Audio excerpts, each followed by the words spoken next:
Well, hello, welcome back to the channel. We've been working on our Ruby parser, and tonight I thought we'd do something pretty simple and just do a little bit of house cleaning. So this is kind of a grab bag episode. I'm not sure if we'll accomplish any one particularly amazing feat tonight, but we'll just do a couple little things to make quality of life better. One of those is let's see, the parser test when there is a when there's a syntax error. So if I just do this, which should be a syntax error, it doesn't fail this test. It instead just raises the error normally. So if I do again, Nelly test, Nelly parser test, it just raises a normal exception. But what we want it to do is to fail the test and to continue on with the other tests. And so that should hopefully be a quick fix. If I can find exactly where that happens. Nope, nope. Yeah, so this is our test suite, our test runner, where it rescues spec failed exception and it causes a failure here, but then it rescues everything else as an error. But it's not actually rescuing everything else because in Ruby, I had forgotten this. If you have, let's see, if you raise just an error, wait, is that right? An error superclass. Oh no, there is no error. Maybe, yeah. So exception. What's below? So like a syntax error. Its superclass is script error, and its superclass is exception. So if I do begin raise syntax error rescue and just a general rescue, and let's print the error, that does not get rescued. So what we have to do then is I guess rescue exception. I don't think I've ever done this, but that kind of makes sense. Yeah, fair enough. So let's just change this to say exception. We want to we want to rescue every sort of exception. So now if I run this again, hopefully, yeah. So it actually marked the test as errored out, and then it prints out this summary and everything. So that's good. Let's commit that. Not that. Yes, this. Rescue all exceptions in the test runner. Well, that was easy. It took me longer to explain it than to fix it. Another thing, good grief, I should have made a list. Parser test. Another thing that would be nice is for me to be able to run this in Ruby and to run this in our Ruby, Natalie, to make sure that we're not diverging. And I think I can do that possibly. So if I run this Ruby now, test Natalie parser test, it's obviously going to say that there is no such thing as a parser because, well, there just isn't. That's built into Natalie, but it's not built into Ruby. So I think I can just do this. A less defined parser. Then let's just define one so that Ruby can do its thing. Self.parse code. And we're going to use the Ruby parser gem. Oops, Natalie parser. So we basically want to do the same thing. Is that right? Yeah, we can just copy this code, which we use in Ruby. Possibly. This is, yeah, I'm not sure how much of this I want, but We're going to keep this because that's what we're doing already, so we'll just make it consistent. Well, what does that do? What does that do? Initialize the constant parser, review parser. Oh, okay. No, I don't want to require review parser here because Natalie can't do that. But if I do it on the command line, review parser, then it should work. Okay, so we're getting a little closer. So now we have these S expressions being compared to arrays, and it's saying that those are not equal. So we should be able to fix that. We're going to want those S expressions later anyway, so let's go ahead and just code that up. That shouldn't be too hard, hopefully. So these S expressions come from the Ruby parser gem, and the sexp class is actually a subclass of array. So we can just do edit lib sexp.rb, sexp array, and we'll need to require that sexp. So how is that going to work? So I should have left that open. IRB s12 sexp.new 12. Yeah, so it just accepts the arguments, which is interesting because array.new does not do that. If you do, yeah, it doesn't accept a list of items. So they've overridden new, or initialize. So initialize items. And I guess let's do each item self item. I don't know if that's a right way to do that or not. And then we're going to make this little helper method here. Items.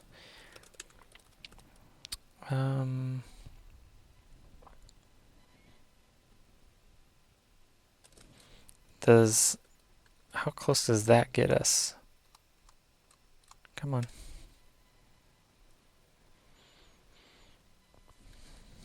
So I guess we need to change all of these to use that syntax. Hopefully I can just do this with a regex.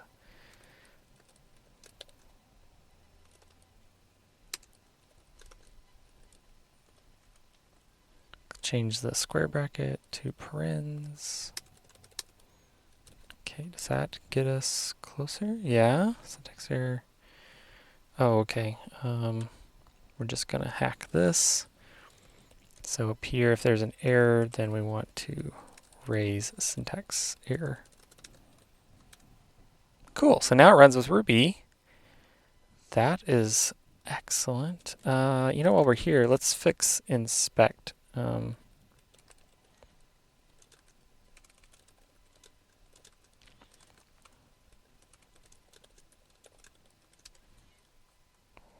Yeah, we don't want it to look like an array, so how do we do that? So I guess we'll just build a string like this, plus map over our cells, and inspect each item, join it with a comma, closing parens. Cool, and then if I do it recursively, nested. Okay, I think that's good.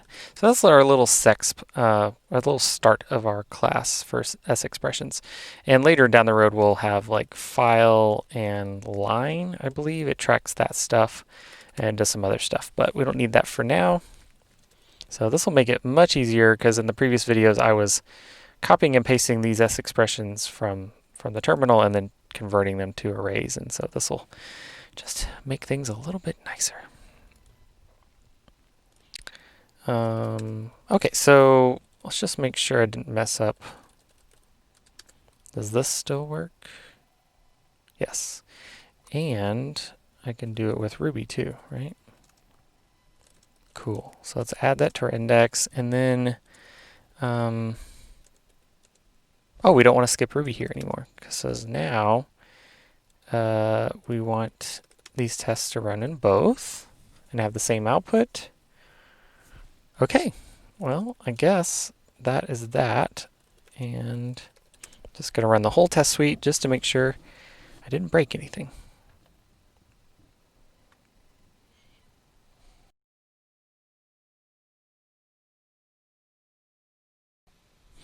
Oh, that, I forgot to do something. What did I forget to do?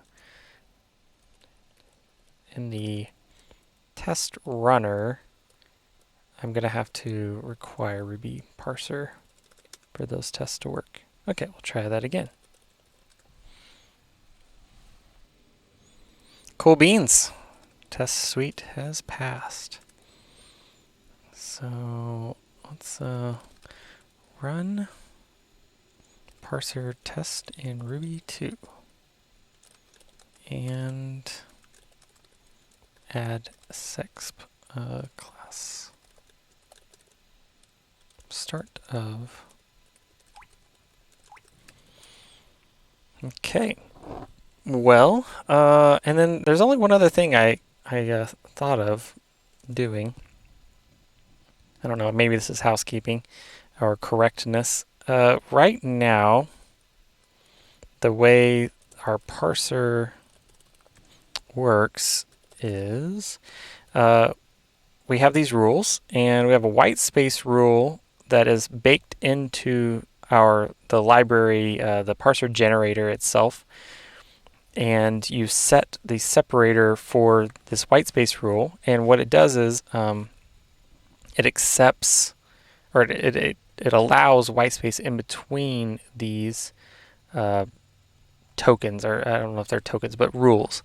So like product, and then optional white space, and then operator, and then optional white space, and then another rule.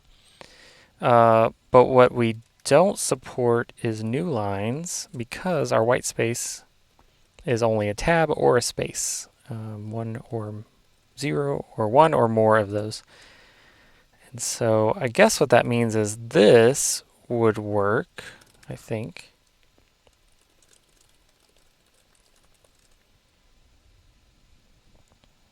Okay, that's good.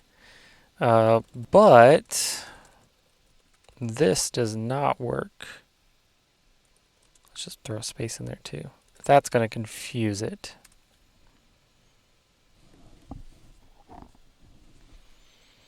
Yeah, it's a syntax error. So how are we going to fix that? I don't want to just add a new line in here, which I could do, because that would not be correct. So in Ruby, you can't say 1 and then a new line plus 2. It doesn't do what we're talking about here. But 1 plus and then a new line does work. So we only want to accept a new line after the operator, not before. And so what I'm thinking about doing is saying new line.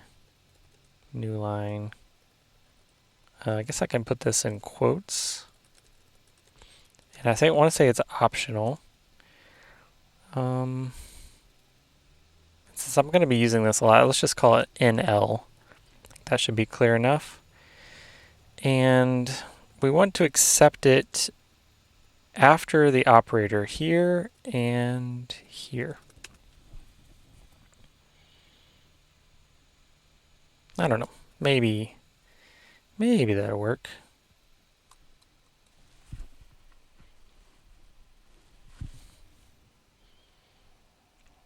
Okay, no evaluator for rule NL. And why are you trying to evaluate that? Oh, because e2.evaluate. So I could change this to a 3, but I was poking around at the source code the other day, and I think that there might be another way. Let's just do set separator. Where is the set separator? Here it is. And what this does is it marks the rule as hidden, and I believe that that will not count it in this accessor here. So let's give that a shot. Let's just say this is a hidden rule, which is kind of a neat trick. Let's see if that fixes it. Okay, cool. So that fixes that. Where's something else that you can have a new line? So like these parens, you can have a new line with those as well, I believe. So if I say 1 plus, and I say that, and I have a new line, and I do 3 plus 4, I can do another new line. So new line can come before and after the parens on both sides. So I think I want to do this.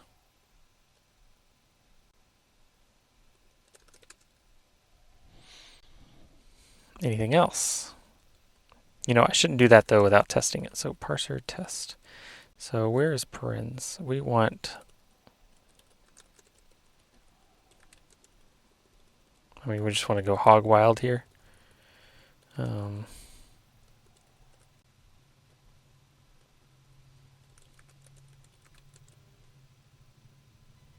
I don't think that'll work because I can't do, how is that? 1 plus 2. 1 plus 2 parens. Yeah, so I can't accept it after the new line.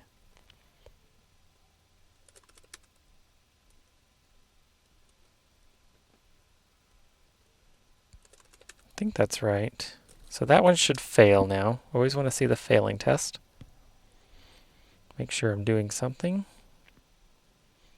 And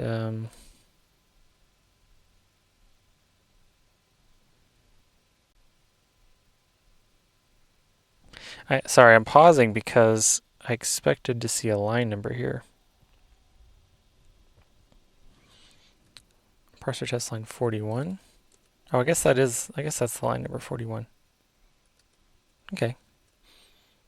Cool. So here, I want to put that back.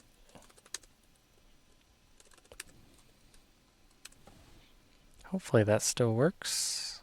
I mean, hopefully that fixes it. Yes. Okay. So we're going to say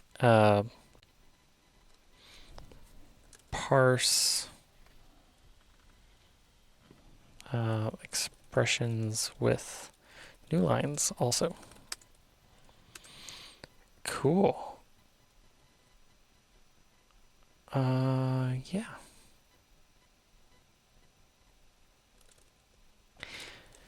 Anything else we can do here? Any other housekeeping related items? We fixed the test suite. Runner now understands exceptions a little bit better. We taught it how to understand new lines, how to parse new lines, which is pretty cool.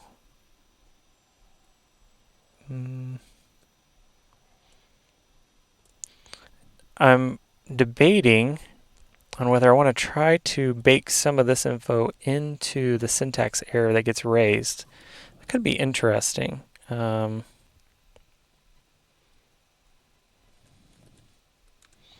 just see what we can do. Ruby parse into, oh no. Let's not do it that way. Let's not do it that way.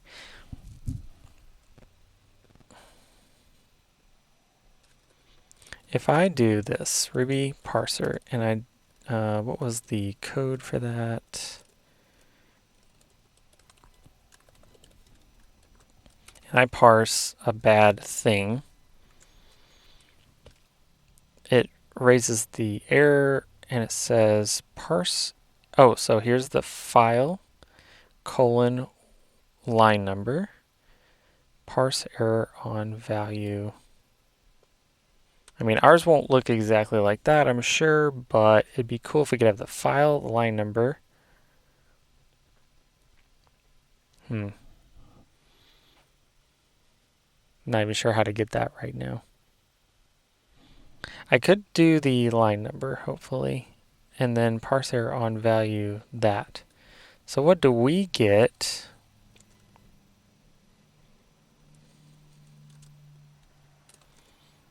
Let's just print out this stuff.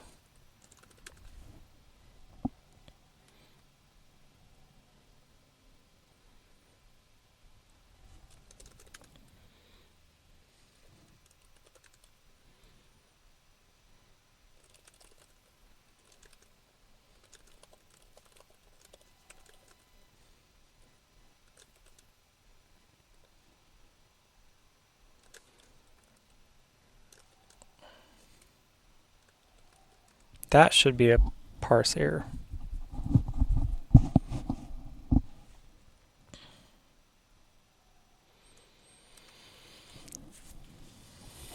Begin 0, length 6 expression.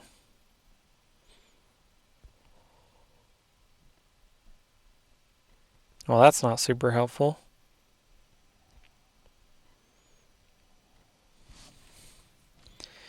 Zero. Oh, come on. 0, 1, 2, 3, 4, 5, 6. What I don't understand.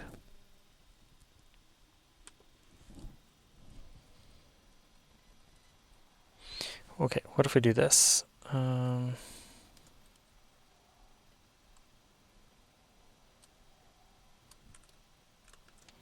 This is going to be a little tricky, getting these quotes, getting these escape characters right. Backslash in, and now, part of the problem is that we're not yet parsing multiple expressions. We're not parsing an expression and then a new line and another expression. So maybe this isn't going to be possible because it's trying to parse the whole thing.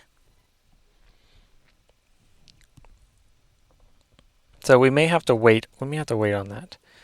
So let's put this back. What would it take to parse multiple expressions? So instead of set start expression here, let's write a test. It parses multiple expressions. Parser.parse 1 plus 2 and 3 plus 4 should equal. Let's write it in Ruby and let's cheat. Test Nelly parser test. Run it in Ruby and just copy what we get from our good old friend, the Ruby parser gem, which we are trying to mimic to some degree. That's what we want out of it. It's a call. Let's see. It's a call that ends here, followed by another call. That's what we want from our parser.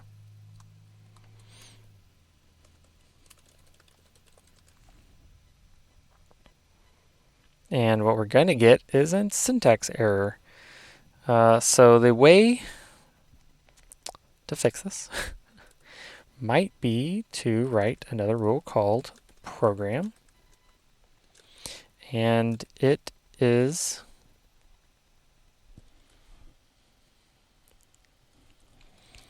an expression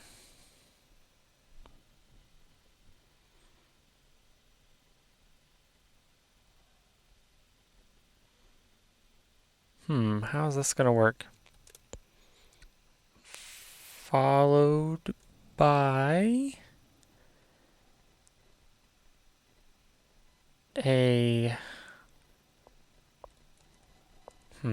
interesting expression ender. I need a better word for that. But it's either a semicolon or a new line. Ends an expression. And let's just make this one hidden too. But what's end of expression? End of statement. I don't know. Everything's an expression in Ruby pretty much. Let's say end of expression.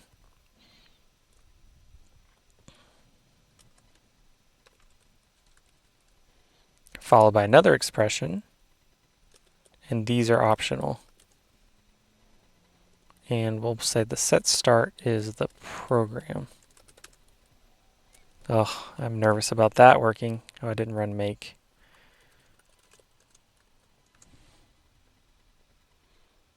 Chances of this working right are pretty slim, probably. Oh, we're not actually returning the S expressions in our parser, so that's good to keep in mind. But I can fix that later. So it only recognized the first one, 3 plus 4. No, it only recognized the second one. Oh, because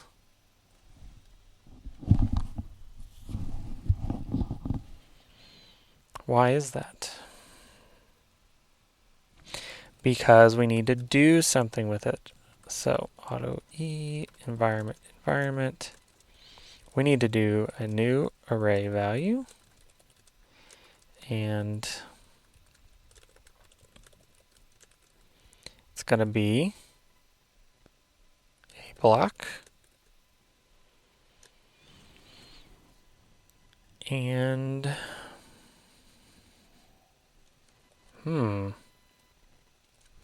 question is how in this library do you get multiple of a thing out? Well, we will have to we'll have to go look. Actually, I don't want to use this. I'd rather use the terminal. The JSON parser has to do this, right?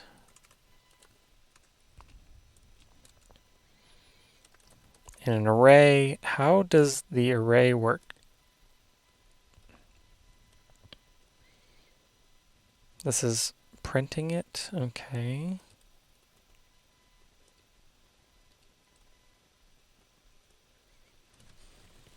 Okay. So that's what I expected. But how do you get them out? E.begin, E.end.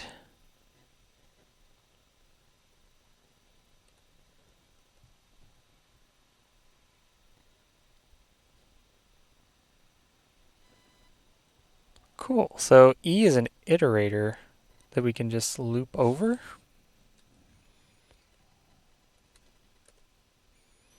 Well, wouldn't that be cool?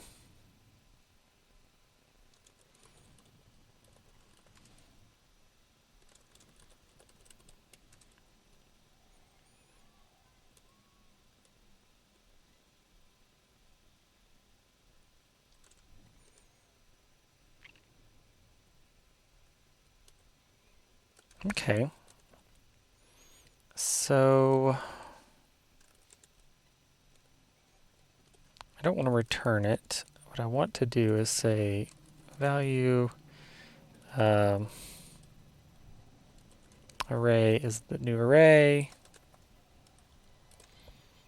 And then I want to do for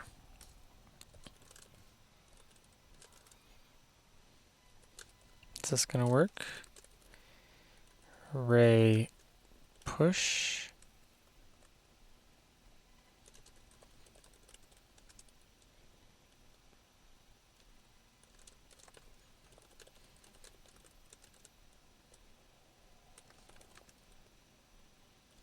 Why is it not auto-completing?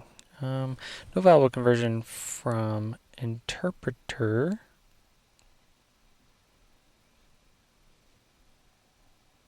Oh,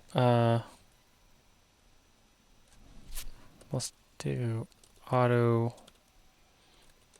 item item.evaluate and return array number name push. Oh, okay. Value.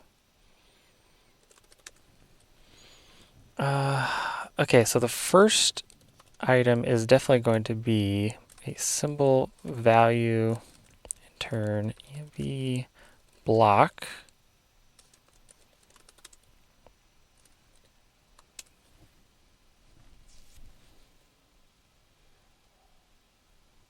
Of course, that broke everything because we no longer need to do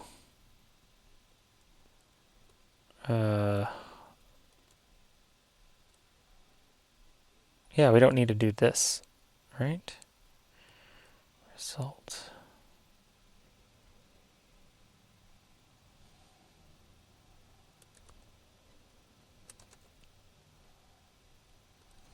Wait, what?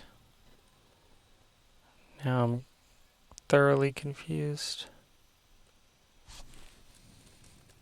Is that the only place we do it? Oh yeah, look at that. Return results. I think that's all we want.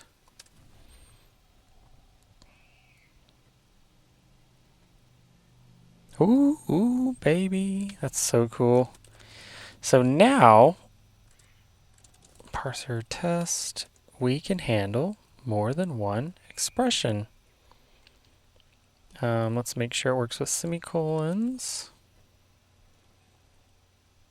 And strings. Foo. So this is going to be... I've already forgotten how strings work. Oh, str. Foo. Close all my stuff. Make sure this runs. Aha! That's awesome. So now we can handle a whole program, multiple expressions. Parse multiple expressions separated. Oh wow, separated by new line or semicolon.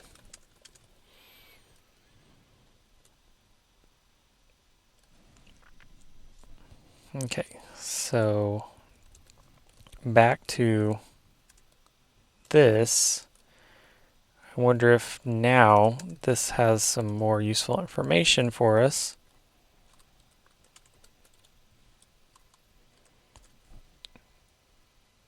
It still says begin 0. Rule program.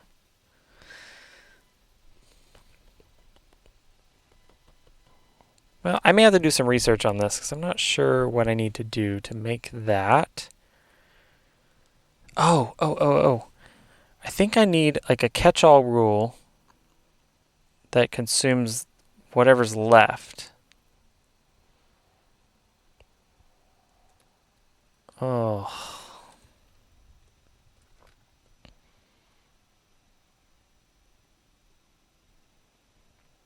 End of expression. And I just realized something else. This will not parse an empty string. I'm not too worried about that right now.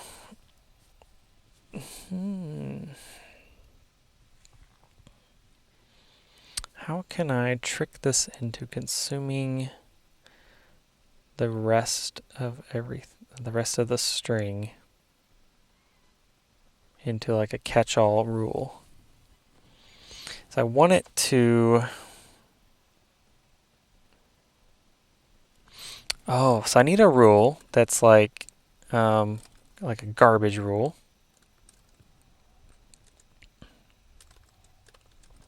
That is just everything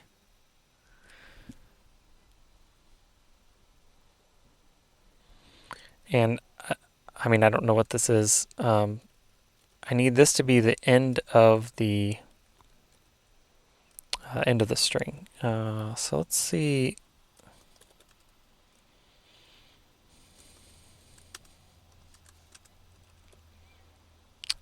No, if they have a rule for that.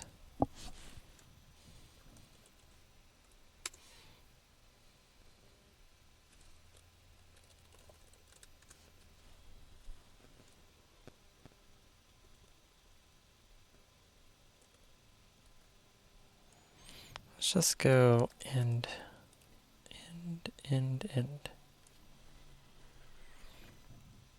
Nope.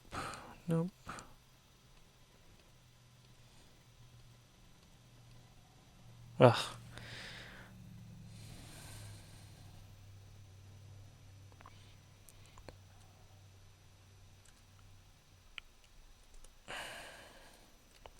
Maybe I don't need that. Maybe.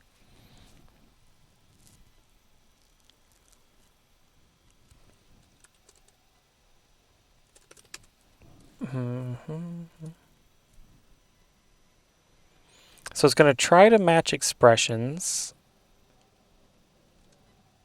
Garbage. What is that going to do?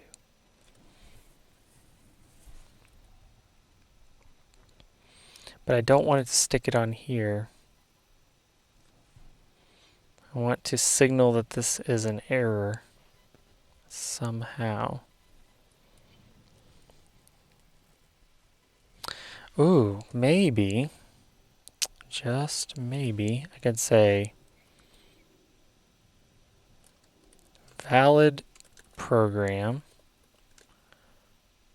or it's a program, or it's a valid program followed by garbage, or just garbage.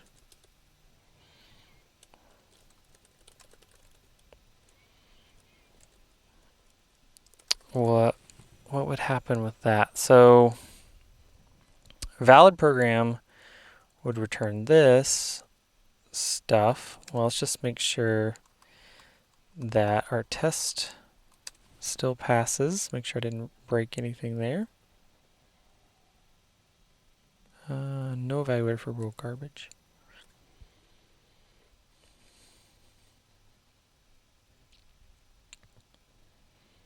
I didn't really expect you to try to evaluate it.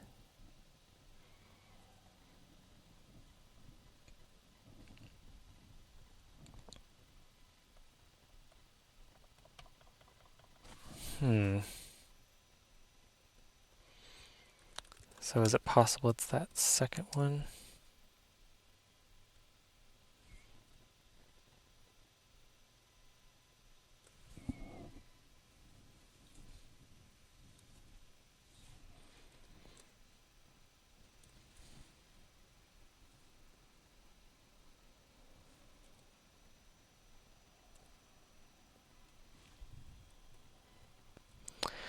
Okay, no, that's right. So if it's garbage, then we want to do something. Auto env, return. Can we just raise an error right here?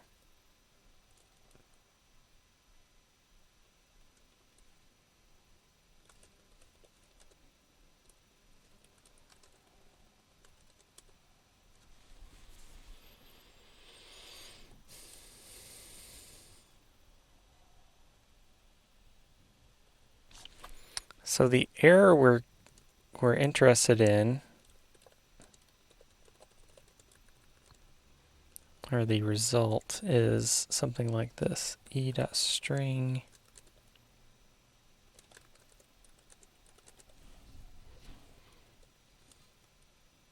Why don't you like this?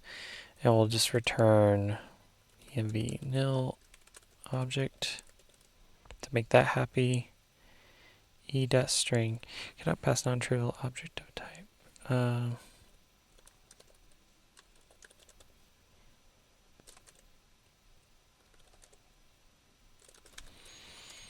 Okay, what does that give us?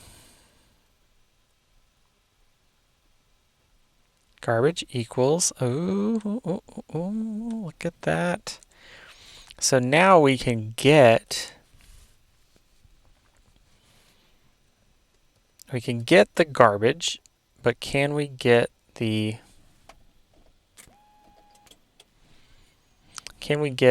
line number or offset?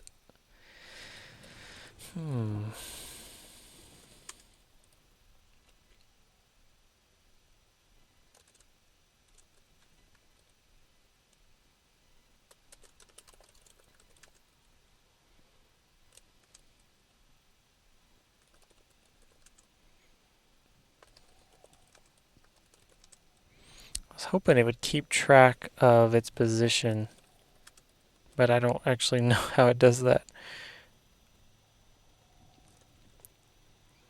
This is the generator. I think there's a parser.h begin end. So what if I print out begin, assuming that's here. Oh, it's a character pointer. Interesting.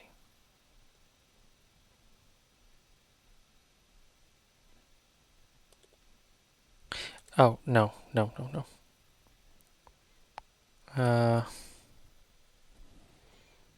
Wait, what? What is it? It's a size T.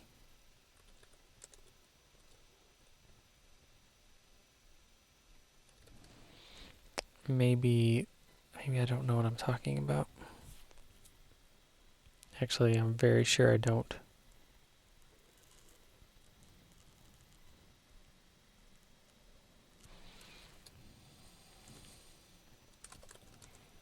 Okay, what is E? E is an expression.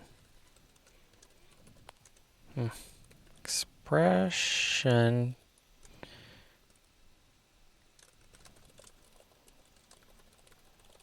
Is that here somewhere? Nope.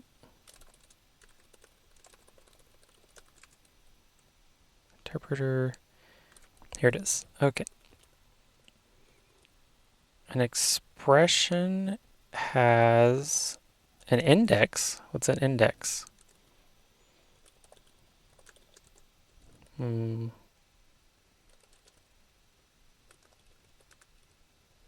it have an accessor? Of course not. And it's protected.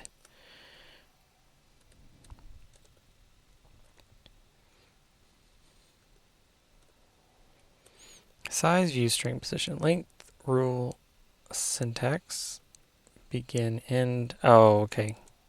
That's what I was calling. Evaluate. Can I not get to the parent parser?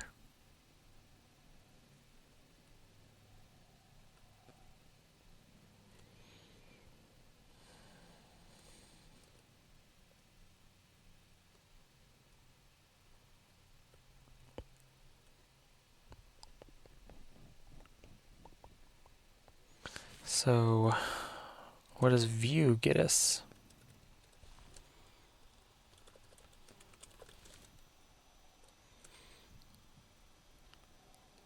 Basic string view. I don't know what that is. Basic string view, huh?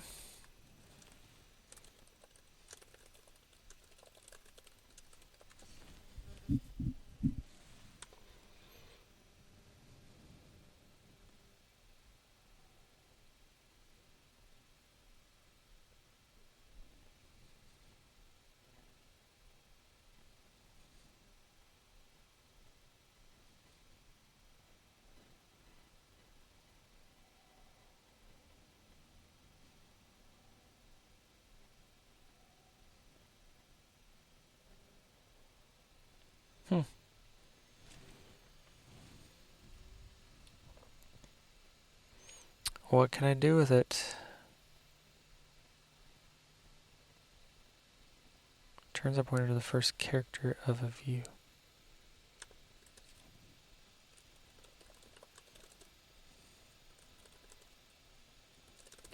What does that give me?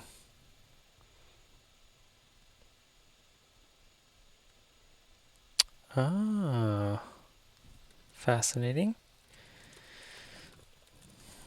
So that was this test here running, as I say 1 plus 2. So will it give me the whole string or just part of it?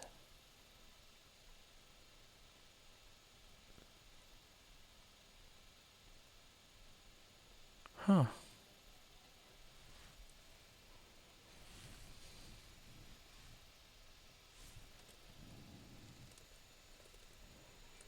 Different entirely. Okay, I'm running out of time.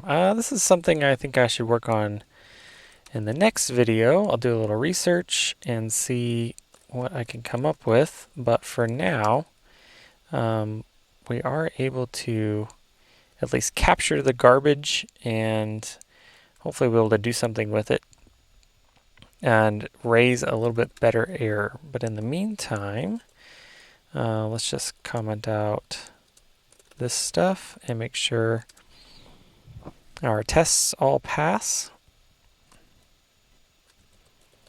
And make sure it passes in Ruby. And I think we're on the right track here. We'll say start working on better error messages during parsing.